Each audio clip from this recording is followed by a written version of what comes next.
Hello students, good morning. आज का जो लेक्चर है organometallic third structure of carbonyl compound CBSE 6th same के लिए बहुत ज़्यादा इंपॉर्टेंट है एग्जाम पर्पज से। इसमें स्ट्रक्चर पूछे जाते हैं और हर साल पूछा जाता है, तो इसको आप जरूर ध्यान से देखें। सबसे पहले हम इससे प्रीवियस क्लास की बात करते हैं। प्रीवियस क्लास में हमने कार्बोनिल कंपाउंड की मॉलिक्यूलर ऑर्बिटल थ्योरी को पढ़ा था, जिसमें हमने देखा था कि जो आपका कार्बोनिल कंपाउंड होता है उसमें जो होमो होता है, जो लास्ट इलेक्ट्रॉन बनाया जाता है, sigma non bonded electron of carbon, वो इलेक्ट्रॉन पेयर डोनेट करने का काम करता है और सिग्मा बॉन्ड फॉर्मेशन में पार्टिसिपेट करता है। और उसी के जस्ट ऊपर वाली जो एनर्जी होती है पाई एंटी बॉन्डिंग ऑर्बिटल की, उसकी एनर्जी सिग्मा नॉन बॉन्डेड से ज्यादा होती है और वो वैकेंट भी होता है, जो एक्सेप्ट करने के लिए एलिजिबल है, इलेक्ट्रॉन एक्सेप्ट करने के लिए एलिजिबल है। तो जनरली इलेक्ट्रॉन पेयर को जब एक्सेप्ट करेगा तो ये बैक डोनेशन के थ्रू मेटल जब इलेक्ट्रॉन पेयर डोनेट करेगा कार्बोनिल कार्बन को, तो उसको कहा जाता है बैक डोनेशन। जब सिग्मा डोनेशन और पाई एक्सेप्टेंस दोनों एक साथ होते हैं तो उसको कहा जाता है सिनर्जिक इफेक्ट, जिसके कारण कार्बन और मेटल के बीच में, मेटल और कार्बन के बीच में, मेटल और कार्बन के बीच में स्ट्रेंथनिंग क्रिएट होती है। मींस स्ट्रेंथनिंग का मतलब स्ट्रॉन्ग बॉन्ड बनता है। कैसे? देखिए, जब कार्बन ने सिग्मा बॉन्ड डोनेट किया और मेटल उसको एज ए पाई डोनेशन के थ्रू बैक डोनेट कर रहा है, जिसके कारण यहाँ पर क्या आ गया, स्ट्रेंथनिंग क्रिएट होगी, इनके बीच में बॉन्डिंग स्ट्रॉन्ग होगी। अब देखिए इसमें जनरली आप देखते हैं कि यदि if there is a vacant hybrid orbital on metal and more electron donating tendency to carbonyl group, then more sigma donation occur. Due to back donation of electron lone pair on CO group, carbonyl group as whole increases through electron is entering in antibonding orbital. Hence, increase in electron density on carbonyl group increases their formation of sigma donation.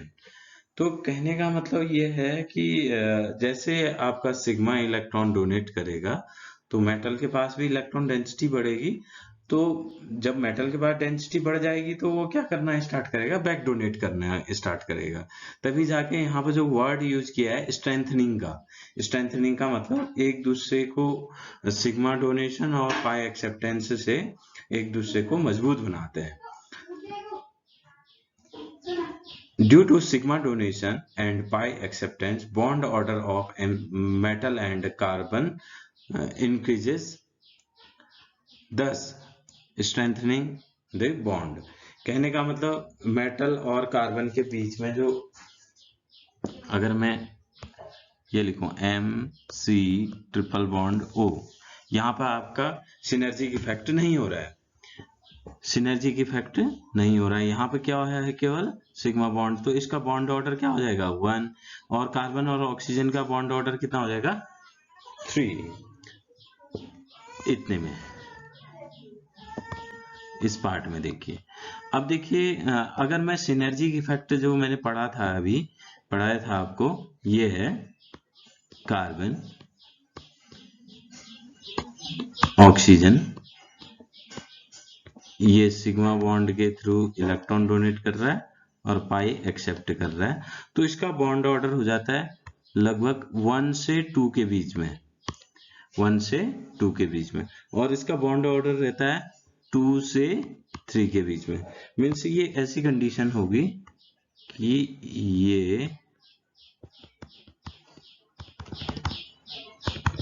ये condition होगी। Means इसका bond order 1 से 2 के बीच में और इसका bond order 2 से 3 के बीच में। तो आप देख रहे हैं कि कार्बन और मेटल के बीच में जो स्ट्रेंथनिंग क्रिएट हो रही है उसमें बॉन्ड ऑर्डर इंक्रीज हो रहा है। अब बॉन्ड ऑर्डर आप सभी बच्चों को पता है कि जितना ज्यादा बॉन्ड ऑर्डर होगा उस बॉन्ड की स्ट्रेंथ उतनी ही ज्यादा होगी और उसका फोर्स कांस्टेंट भी उतना ही ज्यादा होगा और उसकी स्ट्रेचिंग फ्रीक्वेंसी भी उतनी ही ज्यादा होगी। तो इसको डिफरेंशिएट जनरली आईआर स्पेक्ट्रोस्कोपी से किया जाता है। आईआर में हम देखते हैं कि ये आपका जो गिवन कार्बोनिल है वो टर्मिनल है या आपका सिनर्जी इफेक्ट शो कर रहा है, ये आईआर से पता चलता है। आईआर में कैसे पता चलता है, जनरली ये मान लो कि आप अगर स्ट्रॉन्ग बॉन्ड होगा तो उसकी स्ट्रेच करने में ज्यादा एनर्जी लगेगी और उसकी स्ट्रेचिंग फ्रीक्वेंसी भी ज्यादा होगी। अगर वीक होगा तो उसकी स्ट्रेचिंग फ्रीक्वेंसी कम होगी। तो on the basis of stretching frequency these carbonyls can differentiate it। Next, अब हम मेन थिंग में जाते हैं, स्ट्रक्चर ऑफ मेटल कार्बोनिल। अब स्ट्रक्चर ऑफ मेटल कार्बोनिल आपने देखा होगा ये कोऑर्डिनेशन कंपाउंड की तरह ही होते हैं। तो जनरली मेटल कार्बोनिल और कोऑर्डिनेशन कंपाउंड की इसके स्ट्रक्चर को कैसे समझाया था, सबसे पहले आपका वीवीटी के थ्रू समझाया गया था। वीवीटी के थ्रू कैसे समझाया, देखिए सबसे पहले हम क्या करते हैं, जैसे ये हमने कोई कॉम्प्लेक्स लिया CrCO6, CrCO6 में हमने क्रोमियम का कॉन्फ़िगरेशन किया, जो सेंट्रल में एटम था उसका कॉन्फ़िगरेशन, बैलेंस कॉन्फ़िगरेशन आप देख सकते हैं। क्रोमियम का आर्गन 3d5 4s1 या 1s2 करके भी कर सकते हैं। इसकी जगह हम AR भी लिख सकते हैं,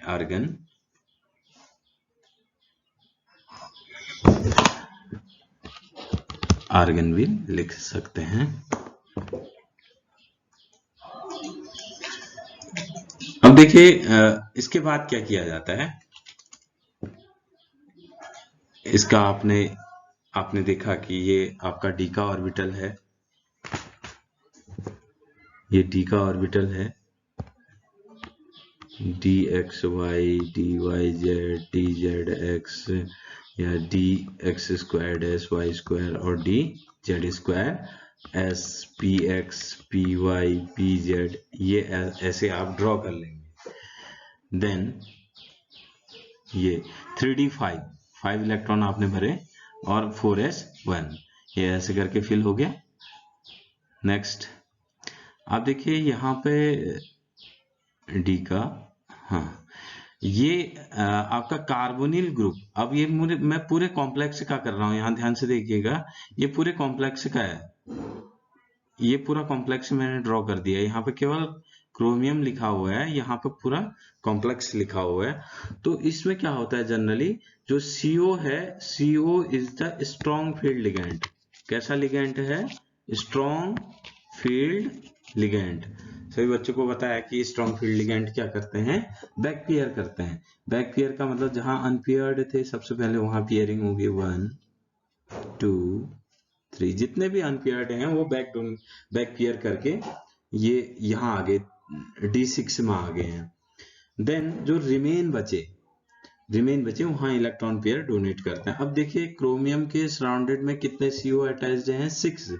तो एक CO 2 इलेक्ट्रॉन देगा तो 6 CO कितने दे देंगे, 12। तो आप भरना स्टार्ट कीजिए, 1 2 3 4 5 6 7 8 9 10 11 12। ओवरऑल ये किसने इलेक्ट्रॉन पेयर डोनेट किए हैं, ये डोनेट किए हैं CO ने, और जिसके कारण इसका हाइब्रिडाइजेशन क्या आ गया, D2sp3 आ गया। इसका हाइब्रिडाइजेशन क्या आया, D2sp3, इसका हाइब्रिडाइजेशन आ गया D2sp3। अब D2sp3 से तो आपको केवल ज्योमेट्री का पता चला, इनके बीच में बॉन्डिंग जो क्या पता चलती है, D2sp3 से आपको क्या पता चला, केवल ज्योमेट्री पता चले कि भाई ये कॉम्प्लेक्स है आपका octahedral, inner orbital octahedral complex होगा। अब इसके आगे क्या होता है, जनरली इसके बॉन्डिंग को समझने के लिए ऑर्बिटल डायग्राम से आप इसको समझते हैं। ऑर्बिटल डायग्राम क्या होता है, देखिए ऑर्बिटल डायग्राम में आप सबसे पहले कैसे ड्रॉ करेंगे, जो यहाँ इलेक्ट्रॉन है, चाहे ये पेयर्ड हो अनपेयर्ड हो, इसी को आप आगे ड्रॉ कर लेंगे। लेकिन जो s के इलेक्ट्रॉन जो आपके हाइब्रिडाइजेशन में ऑर्बिटल पार्टिसिपेट कर रहे हैं, वहां अगर कोई पेयर्ड इलेक्ट्रॉन होता है तो उसको नेक्स्ट ऑर्बिटल में आप एक्साइट करते हैं, न कि बैक वाले में, नेक्स्ट वाले में किया जाता है। इसमें अब वीवीटी में क्या कर रहे थे, बैक पेयर कर रहे थे, इसको नेक्स्ट वैकेंट ऑर्बिटल में आप इलेक्ट्रॉन को शिफ्ट करेंगे। और जैसे शिफ्ट करोगे आप देखिए, ये आपका, इसको मैं लिख देता हूं, स्पेसिफाई कर देते हैं, D X Y D Y Z D Z X D X square dash Y square और D Z square S P X P Y P Z. सबसे पहले आप ये ड्रॉ कर लेंगे।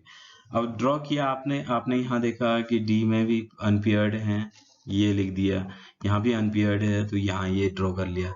अब यहाँ पे पेयर्ड इलेक्ट्रॉन नहीं है तो आगे शिफ्ट नहीं करोगे आप। और हाइब्रिड ऑर्बिटल क्या थे, यही तो थे, T2sp3, ये हाइब्रिड ऑर्बिटल थे। यहीं आप अगर कोई पेयर्ड होते हैं तो उसी को आगे करेंगे, अन्यथा नहीं करेंगे। बाई चांस ऐसी कंडीशन हो जाए आपकी, ऐसी कंडीशन मान लो, ऐसी कंडीशन है तो उस केस में भी एक्साइट नहीं होगा। बाई चांस यहाँ इलेक्ट्रॉन आ गया तो ये इलेक्ट्रॉन आगे को एक्साइट करेंगे आप। तो देखिए अब क्या करना है, जो वैकेंट ऑर्बिटल है, जो वैकेंट ऑर्बिटल है, यहाँ तो कोई इलेक्ट्रॉन नहीं है, इसका मतलब यहाँ पर सिनर्जिक इफेक्ट नहीं होगा। यहाँ इलेक्ट्रॉन है ही नहीं तो बैक डोनेट कैसे करेगा। आपको बताया है मैंने कि सिनर्जिक इफेक्ट कब होगा, जब मेटल के पास भी इलेक्ट्रॉन होंगे ना, तो यहाँ पे तो केवल कार्बन इलेक्ट्रॉन डोनेट कर रहा और सिग्मा बॉन्ड बना रहा है। यहाँ इस ऑर्बिटल में वैकेंसी है लेकिन इलेक्ट्रॉन पेयर डोनेट करने की वैकेंसी नहीं है। अब यहाँ पर भी वही कंडीशन हुई है, 3 ऑर्बिटल देखिए आप टर्मिनल कार्बोनिल बना रहे हैं, इसको कहा जाता है टर्मिनल कार्बोनिल, जो सिनर्जिक इफेक्ट को शो नहीं करते हैं। अब यहाँ पर देखिए एक कार्बोनिल ये है, एक कार्बोनिल ये है और एक कार्बोनिल ये है। इसमें देखिए जनरली ऑलरेडी एक एक इलेक्ट्रॉन है, इसका मतलब यहाँ पर सिग्मा तो डोनेट होंगे ही होंगे, सिग्मा डोनेट करेगा और इलेक्ट्रॉन डेंसिटी बढ़ने के कारण क्या हो जाएगी, ये मेटल पाई बैक पेयर कर देंगे, पाई बैक पेयर करेंगे। बैक पेयर करेंगे तो इन 3 कार्बोनिल में सिनर्जिक इफेक्ट हो रहा है, इन 3 कार्बोनिल में सिनर्जिक इफेक्ट नहीं हो रहा है। अब यहाँ पे देखिए भाई, जो स्ट्रक्चर बनाया है मैंने, इसको थोड़ा सा कॉम्प्लिकेटेड इसलिए कर लिया, वेब स्ट्रक्चर बना दिया है इसको मैंने। यहाँ पे देखिए, यहाँ पे क्रोमियम ने यहाँ पे बैक डोनेशन किया है 3 जगह, ऐसे ही ड्रॉ करना है आपने एग्जाम में भी। और तीन कार्बोनिल आप कहीं भी टर्मिनल कार्बोनिल मान सकते हैं। इन कार्बोनिल्स का आईआर में फ्रीक्वेंसी अलग होगी, इन कार्बोनिल्स की आईआर में फ्रीक्वेंसी अलग होगी, वहां से पता किया गया और एक्सरे डिफ्रैक्शन से पता किया गया इसके स्ट्रक्चर को। तो आप लिखेंगे आईआर में भी इसकी फ्रीक्वेंसी में एक फोटो खींच के आपको भेजूंगा, इसकी फ्रीक्वेंसी आप चाहो तो याद कर सकते हैं। तो उस बेसिस पे ही इसकी स्ट्रक्चर को जस्टिफाई किया गया। अब देखिए इसका मैग्नेटिक मोमेंट भी पूछा जाता है, तो मैग्नेटिक मोमेंट जनरली वीवीटी से निकाला जाता है। तो मैग्नेटिक मोमेंट जब निकालेंगे तो म्यू इक्वल टू क्या हो जाएगा, 0 under root N, N plus 2 होता है ना, तो एन की वैल्यू तो 0 है, अनपेयर्ड इलेक्ट्रॉन कोई भी नहीं है, तो यहाँ पे आपका क्या हो जाएगा, इसका डायपोल मोमेंट 0। और ये कलरलेस कंपाउंड होगा, कैसा लिक्विड होगा, ये कलरलेस लिक्विड होगा।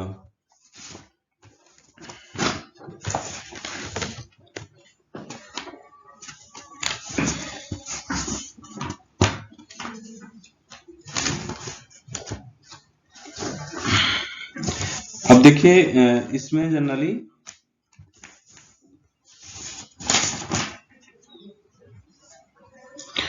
इसकी बॉन्ड लेंथ को भी हम जस्टिफाई करते हैं। अगर बात करें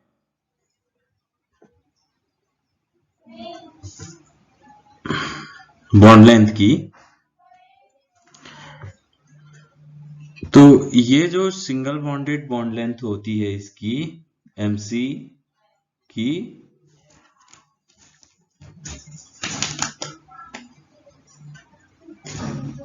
ये जनरली 1.916 है। चलो इसको मैं बाद में डिस्कस करूंगा क्योंकि एक्यूरेट डेटा मेरे पास अभी अवेलेबल नहीं है, तो इसको हम बाद में डिस्कस करेंगे। नेक्स्ट देखिए, यहाँ पर मैं NiCO4, यहाँ पर मिसप्रिंट हो गया, इसकी जगह NiCO4। देखिए NiCO4 का स्ट्रक्चर, पहले तो निकिल का कॉन्फ़िगरेशन करेंगे। ये कॉन्फ़िगरेशन सही है, 3D8 4s2 और 4p0। अब यहाँ पे देखते हैं आप, VVT के अकॉर्डिंग ये बैक पेयरिंग होगी, ये बैक करेंगे इलेक्ट्रॉन तो यहाँ पेयर्ड हो जाएंगे, और केवल S और P, S के एक और P के 3 ऑर्बिटल पार्टिसिपेट करेंगे, हाइब्रिडेशन हो जाएगा sp3। और यहाँ से आपको ये पता चला कि जो आपका कार्बोनिल कंपाउंड है, कॉम्प्लेक्स है, वो आपका टेट्राहाइड्रल ज्योमेट्री का होगा। अब यहाँ से ये तो नहीं पता चला कि कार्बन और निकिल के बीच में कैसी बॉन्डिंग है, या कार्बन और ऑक्सीजन के बीच में कैसी बॉन्डिंग है। इसको ऑर्बिटल डायग्राम से आप इसको समझाते हैं। तो ऑर्बिटल डायग्राम में मैंने बताया था, देखिए सबसे पहले ऑर्बिटल डायग्राम में आप एक चीज ध्यान रखेंगे कि ये हाइब्रिड ऑर्बिटल कौन कौन से हैं sp3। तो आप यहाँ पर सर्किल बना लेंगे, s का एक, p3, तो ये sp3 है। ये ओवरऑल कितना क्या है, sp3। तो इस sp3 में आप ध्यान देंगे कि इस sp3 में, यहाँ वाले में जो निकिल का कॉन्फ़िगरेशन था उसमें sp3 में केवल 2 इलेक्ट्रॉन हैं, और ये पेयर्ड हैं। पेयर्ड ऑर्बिटल डायग्राम में क्या होगा, पेयर्ड इलेक्ट्रॉन आगे शिफ्ट हो जाएंगे, बाकी एज इट इज रहेंगे पहले के हाइब्रिड ऑर्बिटल में जो पार्टिसिपेट कर रहे हैं। अब देखिए, जहां आपके कुछ भी इलेक्ट्रॉन नहीं है, मैंने कहा वहां पर टर्मिनल कार्बोनिल आएंगे। क्यों आएंगे, क्योंकि यहाँ पे इलेक्ट्रॉन डेंसिटी नहीं है मेटल के पास जो कि ये इलेक्ट्रॉन पेयर को बैक डोनेट कर सके। और जबकि ये जो px है, या p मान लो, p ऑर्बिटल, p का एक ऑर्बिटल, वो आपका सिनर्जिक कार्बोनिल है यहाँ पे प्रेजेंट, क्योंकि ऑलरेडी इलेक्ट्रॉन है तो ये बैक डोनेट करेगा मेटल, यहाँ से डोनेट कर रहा है मेटल।